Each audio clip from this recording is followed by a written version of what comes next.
There was plenty of firepower in our local softball games this week, with one Mustang hitting 3 home runs. Good evening and welcome to Naperville Sports Weekly. I'm your host, Joe Kennedy. Mattia Valley softball entered the week undefeated in the DVC. Waubonsie and Neuqua look to inch closer to the top of the standings as both teams played against the conference leaders. Let's start in Warrior territory with a heavy-hitting contest. A windy afternoon at Mattia Valley as the Mustangs host the Waubonsie Valley Warriors. The Mustangs are undefeated in conference play and will look to continue the streak. For the Warriors, they sit second in the DVC conference standings. Gia Colbert gets the bats going for the Warriors. Her bouncing ground ball is fielded by second base, but the throw isn't in time. Following Hannah Laub's single putting runners on first and second, Ainsley Morgan singles through the shortstop and third base gap, loading the bases with no outs. The first out is made by Samantha Werdalak, flying out to left field, but the throw back to third base goes too high and Colbert comes in to score with the Warriors striking first.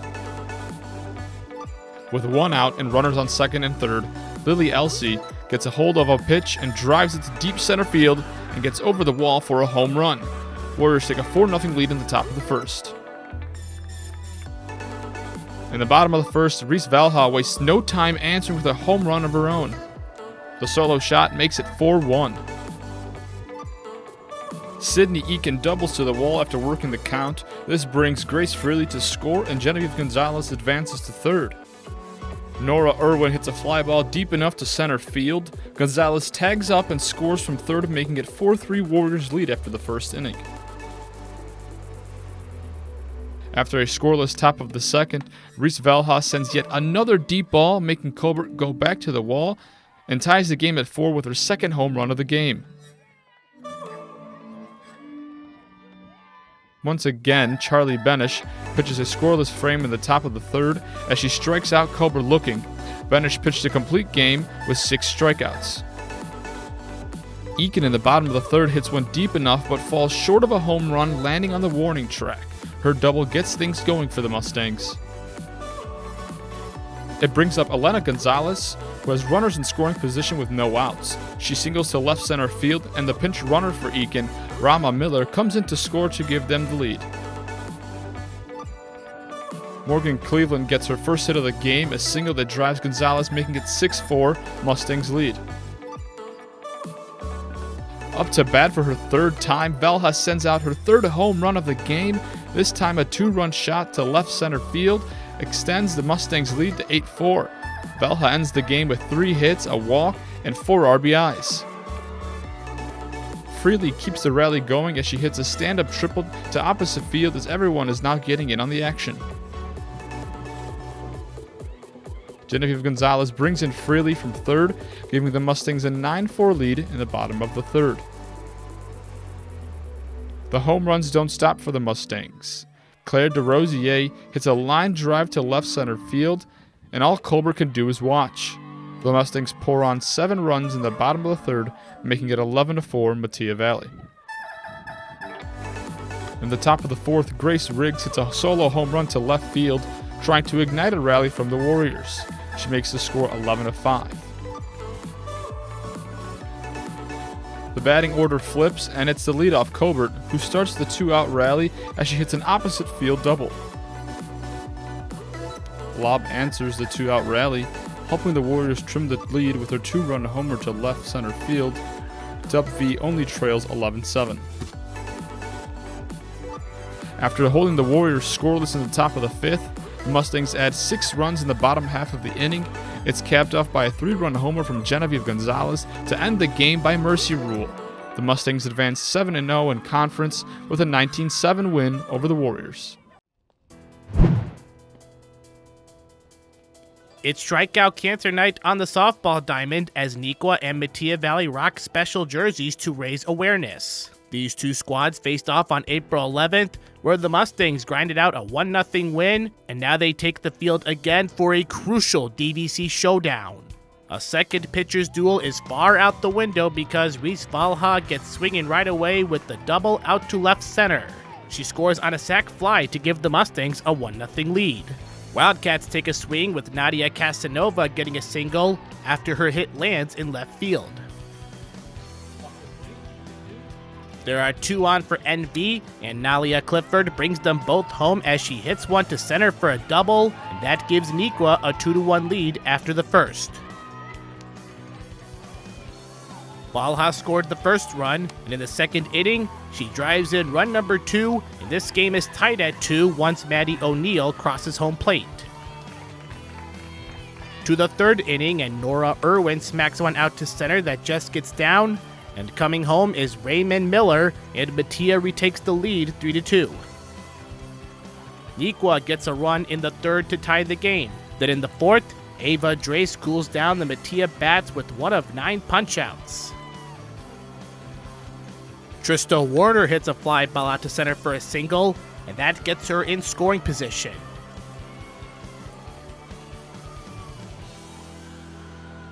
Ducks on the pond, and despite Clifford chopping into a fielder's choice, Warner gets home safely to put the Cats back in front 4-3. Valha is hoping to get the momentum going with strong contact, but Madison Wagner is in the right spot to make the catch and retire the side. The Wildcats use the 6th inning for insurance, and look at this. Ava Drace can also hit the ball. Who says pitchers can't do both? Clifford continues her strong day with 5 RBIs in the game, and this one scores 2 more runs, and it's 6-3 Niqua heading into the top of the 7th. The Wildcats are not quite out of the woods yet because Mattia has a runner on.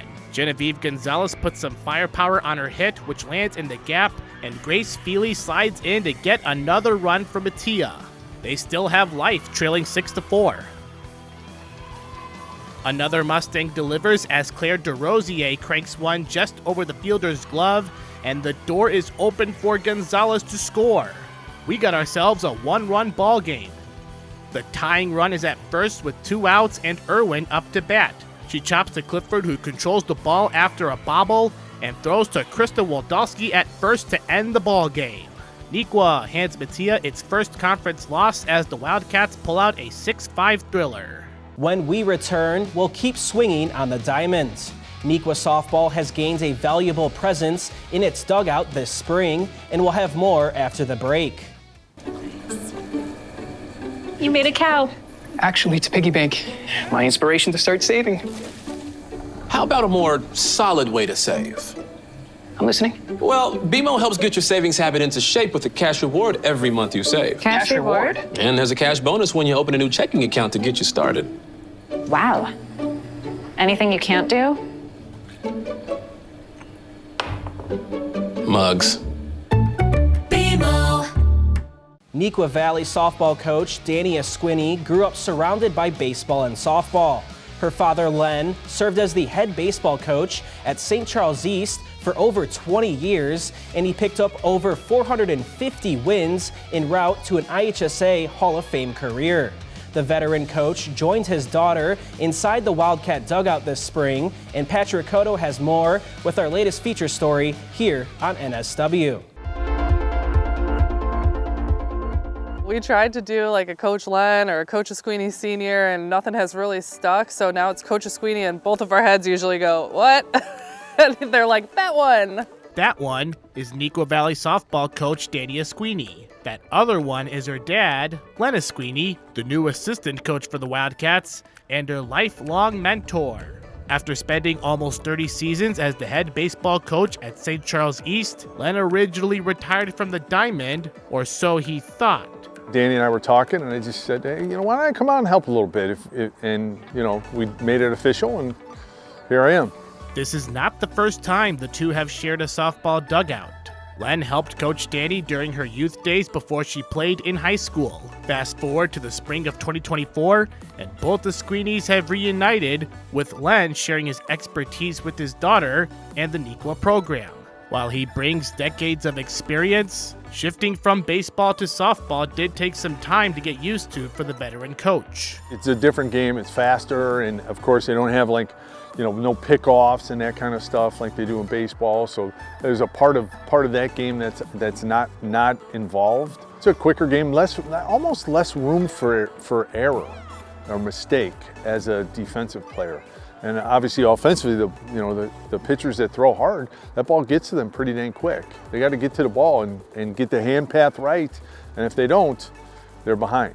Even though baseball and softball are different games, some of the most valuable lessons involve how to be an elite team leader. I'm learning more every day as a coach. I'm listening to how he's communicating to the girls. I'm listening to the verbiage and the language that he uses, how he coaches, how he breaks things down. And it's really helped provide more insights for what I'm doing as a head coach, because he has all these years of experience, but also the way that these girls might be learning to really break it down for them. Now in her third season as the Wildcat head coach, Dani has already made significant strides. She took the team to the program's second ever sectional final in her first season and kept the ship steady during an uncertain second season after the Neuqua softball field was badly damaged by a tornado. Even before joining the coaching staff, her father's unwavering support has been a constant source of strength for her. He was very excited when I was named head coach and always provided me with advice even in my first few years. When I was first coaching, and still to this day, we're on the phone constantly about games and practices and how things are going. But especially my very first year, I think I called him after every single game. Lena Squeeney's decorated coaching resume at St. Charles East includes a state championship in 1999. He hopes his experience will create a strong base for Neuqua Valley to lean on and eventually earn that championship experience. I'm just trying to help out any way I can and give the girls a little bit of what I know and hopefully make them better. And hopefully they're learning something and getting better at softball. That's what I'm trying to do. So, and the wins will take care of themselves. And the same thing in baseball. The wins will take care of themselves if we're fundamentally sound, we play good softball or baseball. The wins will take care of themselves. Having a former baseball coach on the field gives the players a different perspective and potential advantages. I really like it. We get his point of view, we get his baseball point of view, we get our Coach Squeeney, we get her softball point of view, and it's honestly really good because we hear some how he brings it in from his point of view, and we get some cool drills that we never thought of. So it's perfect. With the month of the season under their belts, the Wildcats are ready to hit their strides. Last season, the Cats fell in the regional semifinal, but with an experienced roster back, as well as some exciting newcomers, the team is hungry to take another swing at a deep postseason run.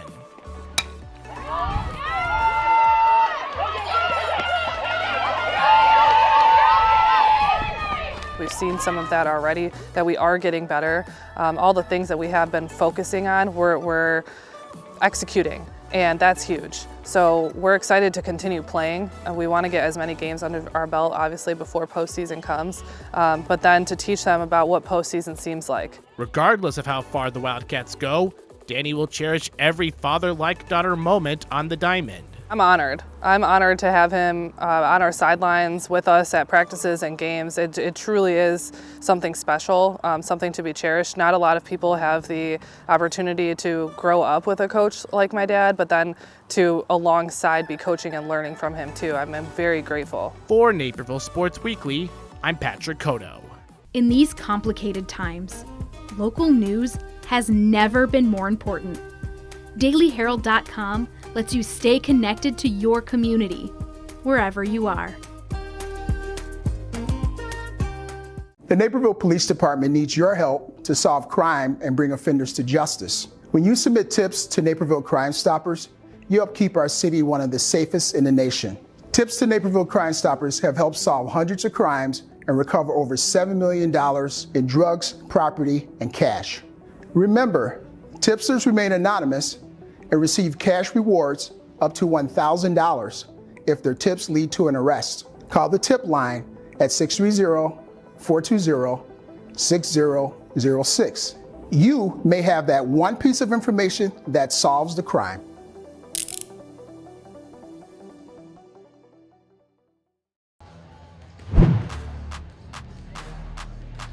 It's the first meeting of the season between Neuqua Valley and Waubonsee Valley as the two teams split the season series last year. The Wildcats are 2-1 in the DVC, while the Warriors are 2-0 and hope to stay undefeated in conference play. Waubonsee and Michael Johnson get their offense attack going early. Sujan Gopinath sets up the kill. Gopinath adds on to the Waubonsee Valley lead. His kill puts Waubonsee up 7-4. Neuqua Valley answers, and it's Christopher Wagner who gets things going for the Wildcats offense.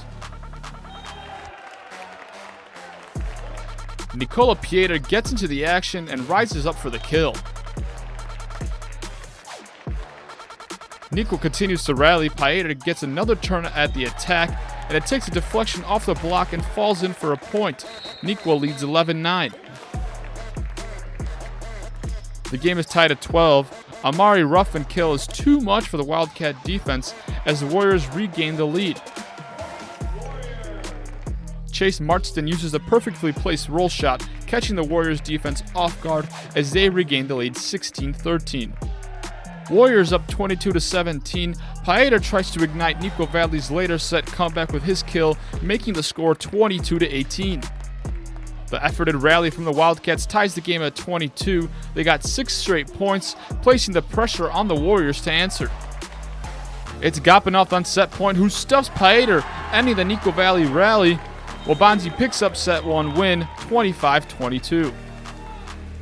Duvra Josti opens up set 2 with an ace as Neuqua Valley regains the early momentum. Josti sets up Blake Thompson for the kill, making it 3-1 Wildcats early on. As he did in set 1, Johnson puts down another kill for the Warriors, this time from the right side position. Wagner provides more offense to build on the Wildcats' early set 2 start. His kill gives Neuqua Valley a 7-4 lead. Markston explodes off the floor and slams it down, extending the lead for the Wildcats 14-8. This time on defense, Markston uses his 6'4" height to rise up and get a block for the Wildcats. They have their biggest lead 20-10. Ruffin tools the kill off the Wildcat block as they try for a similar comeback that Neuqua Valley had in set 2. They trail 21-12. Neuqua Valley in full control ends set 2 with a Wagner kill as they even the match with a 25-18 win. It was all Gopinath to start set 3. His kill down the line gets the game going, then his ace continues a 6-0 start before Neuqua Valley takes a timeout. Wagner and Markston's offensive game helped bring the Wildcats back to within 3 after the scoreless start. They trail 8-5. Off the bench, Vishwak Namanreddy gets the kill to help Neuqua Valley get within striking distance, down 11-8. Gopinath uses some creativity and places a setter dump as it works to perfection, giving W a 14-11 lead. Markston, giving the Wildcats a late spark, lightly sets the ball over the block, landing at the 10-foot line. They're hoping for another comeback. Gopinath closes the door in set 3 with another block. Waubonsee Valley takes set 3 25-16 and remains undefeated in the DVC. The Crosstown Classic hits the volleyball court as Naperville Central plays host to Naperville North. The Huskies look to snap its 3-game losing streak, while the Redhawks, on the other hand, are on a 3-game winning streak. The Huskies won both matchups last season. Naperville Central looks to build on a 3-1 lead. Ayush Gorad tries to tip this over the net, but Kieran Neal digs one perfectly out and down for the point. Neal is now up to serve for the blue and orange as the Redhawks look to respond. Gorad sets up Zach Hurd, and he puts some power into the spike. Central extends their lead by 2. The Huskies storm back in the first sets. Isaac Mers goes for the spike, but it goes out of bounds, and North trails 9-8. Henry Allman serves this up for Central as they push to get some breathing room in this close match. Mers sets up Gorad, and he smashes this one to extend the Redhawks' lead by 3. Central's up 6 as we get close to set point. Go Rad this time sets up Mers, and he tips it over the net and in. Central takes the first set 25-17. The Red Hawk offense is rolling into the second set as they lead 3-0. Go Rad spikes it past the blockers to extend the Red Hawks' lead. We are tied at 8 as Central looks to retake the lead, but Hurd sends it out of bounds and the Huskies take their first lead of the night, 9-8 in the second set. North serves it over and Mers tips it up to Go Rad, who goes backhand to knock it down for the point. Central's up by 2. The Red Hawks are feeling it as they look to keep that offensive firepower going. Ryan Erdman crushes it to put Central within 1 for match point. Go Rad sets up Mers, and he slams it as the ball bounces out off the blockers. The Red Hawks win the second set 25-19, taking down Naperville North in 2 sets for their first conference victory.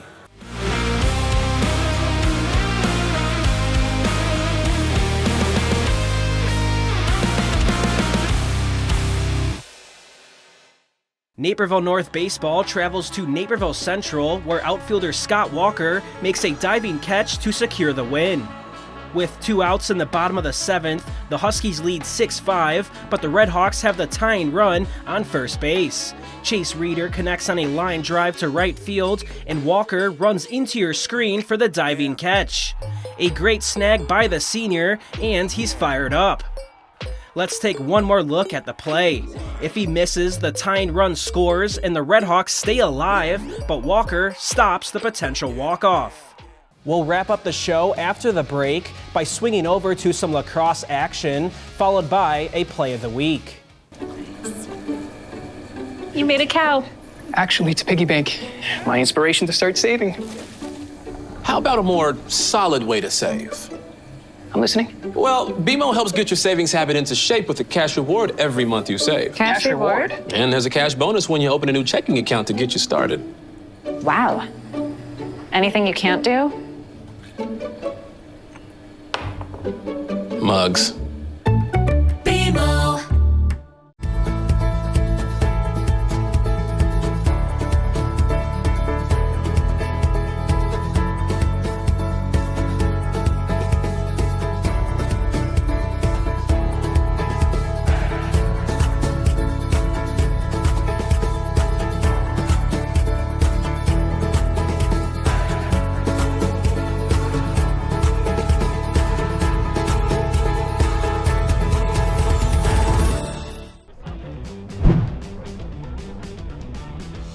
Neuqua Valley boys lacrosse looks to get back to winning ways after falling to York and travel to Bennett Academy for a non-conference matchup.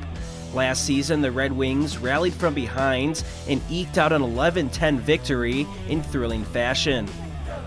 We'll begin with the opening faceoff. Bennett's Michael Ferrieri quickly gains possession and motors by the Wildcats defense. He fires and scores to put the Red Wings on top just 6 seconds into play. Minutes later, Kerry George has it behind the nets and connects with Jonah Frank over the middle. He reverses back and goes down low for the goal. Neuqua is on the board 3 minutes into action. After 3 Red Wing goals, this is Grant Randolph looking for more. He creates a little separation and then fires a missile that zips by the goalkeeper. That's 4 straight goals for the Red Wings, giving them a 5-1 lead as the first quarter closes. In the second quarter, George has possession again behind the nets. He attacks and flings a shot over his shoulder for the goal. It's the second straight week he scored from that shot, and Neuqua trails 5-3. Now with just a 1-goal lead, Bennett looks to answer. Charlie O'Grady takes a shot at the nets, but Owen Barth is there for the save. The Neuqua defense continues to stand tall in the second quarter. With under 4 minutes left in the half, the Wildcats swing the ball to Jonathan Ostendorf, and he unleashes a rocket that sails into the net. His score ties the game at 5 as we approach halftime. Now with under a minute left until the break, here is George slipping through the Red Wing defense and scoring his 3rd goal of the game. The Wildcats are on top for the first time as we go into halftime. Tommy Bartenhagen makes a quick move after receiving the ball, and he's able to sneak one by the Wildcats. His goal makes it 7-7 with 7 minutes left in the third. Moments later, the Red Wings are on the attack again. Frieri battles through the tough defense and lets go of the shot through the contact. He scores to put Bennett back on top 8-7 with Frieri's second goal of the day. After a Nikwa goal, it's all tied at 8 early in the fourth quarter. Frank catches it on the right side of the field, spins away from the defense, and gets the shot past the goalie. The Wildcats are back on top 9-8 with 9 minutes to play. Bennett's back on offense, and Tommy Bartenhagen spins towards the middle, takes a shot on goal, and once again, Owen Barth is there for the timely save. His stout defense helps Nikwa maintain the lead as they're up 10-8 with 6 minutes to go. With only 2 minutes left in the game, George attacks from near the end line and speeds by the defender, faking the shot high and then going low for the score. That one makes it an 11-8 lead and seals the deal for the Wildcats. Nikwa Valley hangs on for the thrilling victory, improving their record to 7-5. We have a girls lacrosse matchup as the Valley travels to Naperville North.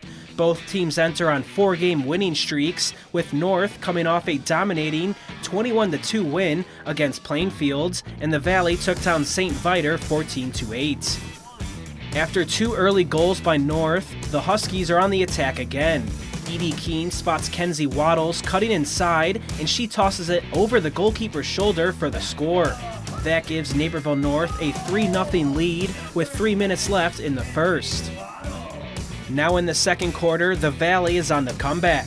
Sophia Morgan moves forward and dishes it to Sophia Zeimel, who puts it into the net. It ties the game up at 3 early in the second quarter. Later in the second, the Sophias connect once again. Zeimel scores the hat trick with the assist from Morgan. The Valley is now up 5-3 with 7 minutes until halftime. After a couple of goals by the Huskies, it's just a 1-score game. Edie Keene passes it to Marianne Giese near the net, and she goes up high for the goal. Her second goal of the night puts Naperville North back on top 6-5 with 3 minutes left in the third. Moving on to the second half, the Huskies are on the attack after a penalty. Waddles hits Keene with a pass over the middle, and she zips it right past the goalie. That's 5 unanswered goals for Naperville North, giving them an 8-5 lead with less than 6 minutes to play in the third. Now in the fourth quarter, Edie Keene has a free position shot. She eludes the defense on both sides and goes upstairs for her third goal of the night. The Valley would tack on 2 more goals, but the Huskies hang on to win 10-8.